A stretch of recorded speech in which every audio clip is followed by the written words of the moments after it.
को आत्महत्या करनी पड़ रही है। तो ऐसे अगलों की हमें जरूरत भी नहीं है जो देश को तोड़ना चाहते हैं। आज की सरकार एक भी परीक्षा सफलतापूर्वक पूर्ण तरीके से संपन्न नहीं करा पाई। नमस्कार भैया, राम राम। हमें राम लखन और आप देख रहे हैं बुंदेली वार्ता। अबे हमारे मौजूद हैं ललितपुर में, जिते पीडीए जनसंवाद यात्रा चल रही है और उनमें महेश कश्यप जी जो समाजवादी पार्टी के प्रदेश सचिव हैं, वे लगातार इन यात्रा में जा रहे। अब जाके का देख रहे और किन परिस्थितियों को भी सामना कर रहे और जनता से कैसी आशाएं हैं 2027 के विधानसभा चुनाव में। चूँकि 2027 के लाने जिस सब पूरे समाजवादी पार्टी लगातार पूरी यात्राएं निकाल रही, अब इनसे कैसा रिस्पॉन्स मिल रहा हो। हमारे संगे महेश कश्यप जी हैं। कश्यप जी, पहला तो आपको स्वागत है। आप जब जा रहे क्षेत्र की जनता की लगातार पीडीए जनसंवाद यात्रा के माध्यम से का आपको देखने के लाने मिल रहा हो, का जनता आपके संगे आवे के लाने तैयार हो रही? पहले तो बहुत धन्यवाद आपका। जहां हम 18 दिसंबर से बुंदेलखंड के सभी ज़िलों में गए हैं, वहाँ लोगों से बात की है, लोगों का जो रुझान है। और हम पिछले 3 दिनों से ललितपुर जनपद में हैं। ललितपुर के लोगों से मिले, बात की। लोगों ने ये मन बना लिया है कि 2027 में समाजवादी पार्टी की सरकार बनाने लोग जा रहे हैं।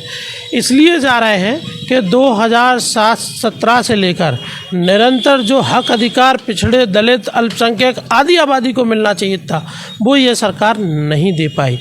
इसलिए लोगों में नाराज़गी है। वहीं नौजवान भी मन बना चुका है, क्योंकि नौजवानों से जब बात की है तो नौजवानों ने ये कहा कि हम परीक्षा का फार्म तो भर देते हैं, लेकिन आज की सरकार एक भी परीक्षा पूर्ण तरीके से सफलतापूर्वक पूर्ण तरीके से संपन्न नहीं करा पाई।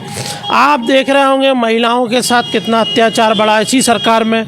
आपने पिछले दिनों देखा और हमने भी मीडिया के माध्यम से देखा कि एक बच्ची है जिसके पिता भी नहीं है, सरकार के मंत्री उसकी ज़मीन पे कब्जा कर रहे हैं। वहीं आपने देखा होगा कि एक ही हमारी समाज के एक मंत्री जी आज की सरकार में कैबिनेट, उनके कार्यकर्ता, चूँकि भ्रष्टाचार इतना किया है आज की सरकार में, जो मंत्री हैं, जो नेता है भारतीय जनता पार्टी के और उनके द्वारा जो संरक्षण प्राप्त अधिकारी हैं, वो इतना भ्रष्टाचार में लिप्त हैं, इतना भ्रष्टाचार कर रहे हैं, लोगों को आत्महत्या करनी पड़ रही है। आज हम दावे से कह सकते हैं कि आने वाले वक्त में 2027 में, चूँकि जब नाराज़ हो जाती है जनता से बड़ा लोकतंत्र में कोई व्यवस्था नहीं होती। जनता नाराज़ है, जनता मन बना चुकी है। माननीय अखिलेश यादव जी को मुख्यमंत्री बनाने का जनता संकल्प ले चुकी है। सर, 2017 में हार होती है, 2022 में हार होती है, 24-19 में भी हार होती है। 24 का जब चुनाव आता है, तमाम जो भारतीय जनता पार्टी के नेता हैं, जब उनसे हम लोग पूछने जाते हैं तो वो लगातार ये कहते हैं कि कहीं ना कहीं संविधान का डर दिखाकर, संविधान के बारे में अनर्गल बातें कर कर समाजवादी पार्टी ने ये जीत हासिल की और उनके गठबंधन को 43 सीटें मिली हैं। और अब 27 में गठबंधन, माफ़ कीजिए, अब 27 में संविधान के झांसे में जनता नहीं आएगी। संविधान का झांसा नहीं है, ये हमारा अधिकार है। संविधान को बचाने के लिए हम लोग पहले भी प्रयास कर रहे थे, और जब संविधान पे भारतीय जनता पार्टी जब आक्रमण करेगी, जब उसे मिटाने की बात करेगी, तो समाजवादी लोगों का इतिहास है, आंदोलनकारी हैं हम लोग और संघर्ष वाले लोग हैं। तो हम लोगों ने लोगों में जाकर बात की। आखिर कौन लोग हैं वो? सदन में कौन संविधान की बात कर रहे थे? क्या कोई भारतीय जनता समाजवादी पार्टी के लोग बात कर रहे थे? आखिर देश के गृह मंत्री इतने महत्वपूर्ण पद पे होने के बाद अगर संविधान की बात होगी तो निश्चित रूप से लोगों में जाएंगे, और लोग जिस संविधान की बदौलत वो खड़े होकर वहाँ पे भाषण दे रहे हैं पार्लियामेंट में, उसी संविधान को मिटाने की अगर बात होगी तो समाजवादी लोग सबसे आगे हैं और आगे रहेंगे। चूँकि आपने देखा है भारतीय जनता पार्टी की बी टीम के रूप में बहुजन समाजवादी पार्टी काम कर रही है। संविधान की बात हो, जहाँ बेटियों की इज्जत लुट रही हो, वहाँ कोई उनका नेता बोलने के लिए तैयार नहीं है, कोई आगे आने के लिए तैयार नहीं है।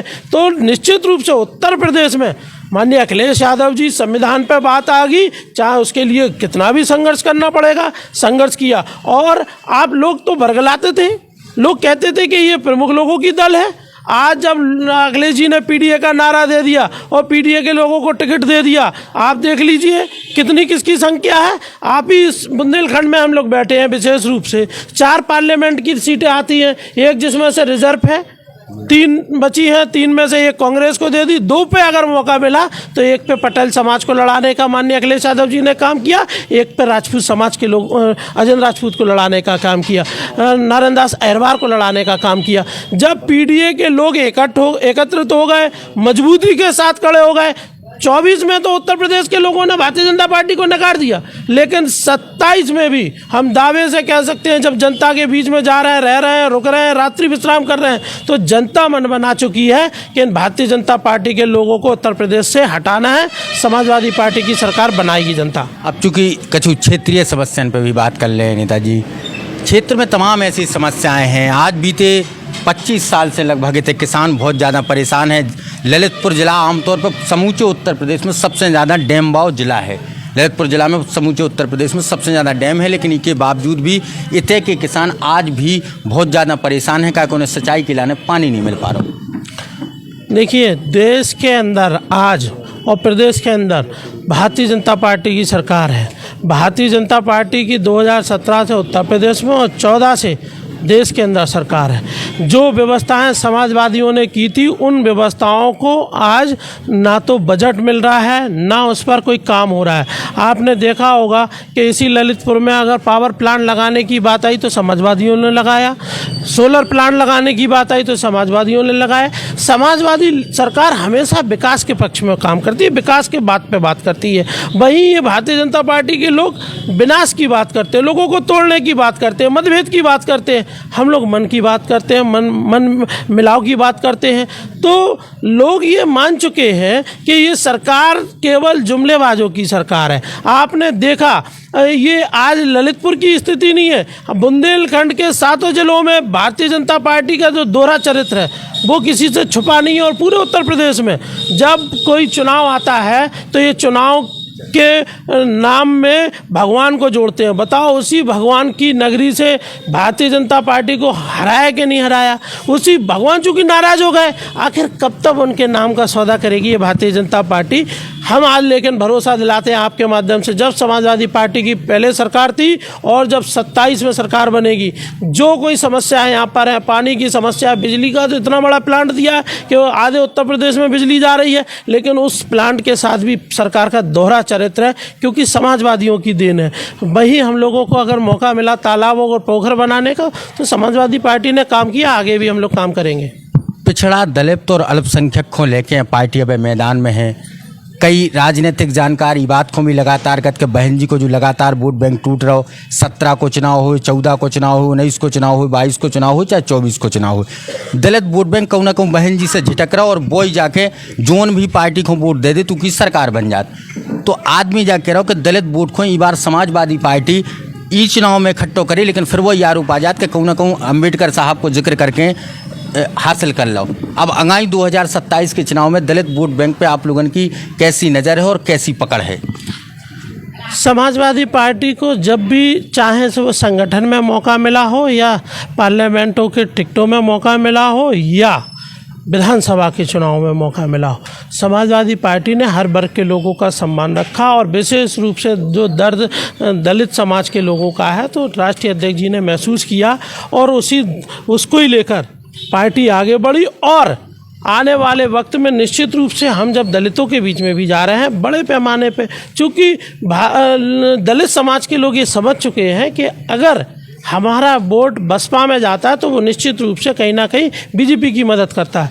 और जब संविधान की बात है, उनके हक अधिकार की बात है, उनके ऊपर हो रहे अत्याचार की बात है, तो निश्चित रूप से वो वर्ग अब हम लोगों के साथ है। और आने वाले 27 में वो पूर्ण तरीके से समाजवादी पार्टी के साथ रहेगा। और उनको आगे रख के हम लोग पिछड़े दलित अल्पसंख्यक लोग मिलकर आने वाले वक्त में माननीय अखिलेश यादव जी के नेतृत्व में सरकार बनाने जा रहे हैं। बस अंतिम सवाल, पीडीए आपकी पंचायत है, पिछड़ा, दलित, अल्पसंख्यक, एक जनरल कैटेगरी भी देश में है, अनुमानित आंकड़ों 13%, 15, 22 जो भी हो, उसकी कोनो जानकारी नहीं है, कह के उसकी कोनो गिनती नहीं भाई। अगर आँखों आप लोग कितने रख रहे हैं? पीडीए अगर आप पूरा देखेंगे, और पीडीए को आपने सुना होगा, पढ़ा होगा, जो पीडीए है वो पी से पिछड़ा है, डी से दलित है, और ए है उसमें आधी आबादी है, अल्पसंख्यक है, और आपका आदिवासी है, और अगले वो जो सोशलिस्ट हैं, जो राम मनोहर लोहिया की विचारधारा को, माननीय हमारे जनेश्वर मिश्रा जी की विचारधारा को, जो देश को जोड़ने के लिए अपने मन में भाव रखते हैं, अगड़े में वो भी अगड़े जो अगड़े होने के बावजूद आज तक वो मुख्य धारा से नहीं जुड़ पाए, ये में वो भी है। इसलिए ये नहीं कहा जा सकता कि वो अगड़े नहीं है। आपने देखा, हमें मौका मिला सदन में अगर किसी को नेता विपक्ष बनाने का, तो अगड़े को बनाया हमने, क्योंकि ये समाजवादी पार्टी सब दलों को साथ, सब समाजों को सम्मान देने का काम करती है। ये भारतीय जनता पार्टी की जैसी पार्टी थोड़ी है कि आप एक समाज के नाम को आगे करके उसमें भाईचारे में, बैकवर्ड में झगड़ा लगा देते हैं। ऐसी में एक विशेष वर्ग के लोगों के साथ ऐसी में झगड़ा लगा देते हैं। अरे हम सब लोगों को जोड़ने वाले लोग हैं, सब लोगों को साथ रखने वाले लोग हैं और एकता में विश्वास रखते हैं, लोगों के विकास में विश्वास रखने वाले लोग हैं। हम लोग देश को जोड़ने वाले हैं। नफरत फैलाने वाले लोग ज़रूर कहेंगे कि पीडीए में अगड़ा नहीं है, लेकिन आप अगर हमारे पार्टी के उस पर नज़र डालेंगे तो अगड़ों का जो सम्मान आज समाजवादी पार्टी में, और शुरू से जिस दिन से समाजवादी पार्टी बनी है उस दिन से लेकर अगड़े वही है साथ में, जो सबको लेकर चलना चाहते हैं। और ऐसे अगड़ों की हमें ज़रूरत भी नहीं है, जो देश को तोड़ना चाहते हैं, ऐसे अगड़ों की हमें ज़रूरत भी नहीं है। 2027 को विधानसभा चुनाव आ रहा हो, चंद्रशेखर आज़ाद हैं और कांग्रेस पार्टी है, तमाम पार्टियों से चर्चा भी चुकी। हम लोग एक ग्राउंड लेवल पे पत्रकारिता कर रहे हैं, नई जानकारी मिला। आपके लगा कोनो जानकारी हुई, बात चल रही या बात हो गई, या कब तक इस चीज़ की घोषणा हो जाए? देखिए, जहाँ तक कांग्रेस पार्टी का सवाल है, ये हमारे माननीय राष्ट्रीय अध्यक्ष जी का निर्णय जो भी होगा। अभी उन्होंने बड़ा दिल किया कांग्रेस को साथ में रख के। जहाँ कांग्रेस एक सीट भी नहीं जीत पाती थी, वहाँ आपने देखा होगा, जैसे अमेठी का चुनाव, कितनी बड़ी मंत्री थी जो सिलेंडर रख के नाच करती थी। आज आपने देखा होगा समाजवादी पार्टी का कार्यकर्ता जुड़ गया और एक एक कार्यकर्ता ने इतनी मेहनत कर दी कि 37 सीट तो हम जीत गए, 6 सीटें कांग्रेस को जिता दी। कांग्रेस सही तरीके से रहे, साथ चले, हम लोग उनका स्वागत करते हैं और उन्हें भी बड़ा दिल रखना पड़ेगा। हम लोग क्षेत्रीय दल जरूर हैं, आज देश की सबसे बड़ी तीसरे नंबर की पार्टी है। अगर समाजवादियों को अनदेखा करेंगे तो निश्चित रूप से परिणाम कांग्रेस, जहाँ कांग्रेस ताकत में होती है, कांग्रेस लड़ना चाहती है। आपने देखा होगा दिल्ली का इलेक्शन, आखिर किसकी वजह से आम आदमी पार्टी हार गई। अगर कांग्रेस सही चलेगी तो स्वागत है, नहीं चलेगी तो हम लोग अकेले चुनाव। चंद्रशेखर आज़ाद, चंद्रशेखर जी चूँकि वो जुड़े हैं और किसके लिए काम कर रहे हैं, वो किसी से छुपा नहीं है। आज उनके साथ में कितनी सुरक्षा, कितना सरकार का तामझाम है, दलित समाज के लोग भी ये समझ रहे हैं। निश्चित रूप से वो भी ये जान रहे हैं, समझ रहे हैं कि कहीं ना कहीं हम दलित समाज के लोगों से कहना चाहते हैं कि अफवाहों पर ध्यान नहीं देना। अखिलेश यादव जी आपके और हम सब लोगों के अधिकार के लिए लड़ेंगे और आखिरी सांस तक, और पार्टी को सरकार बनाने में हम पार्टी का एक एक कार्यकर्ता मजबूती के साथ माननीय अखिलेश यादव जी के साथ खड़ा है।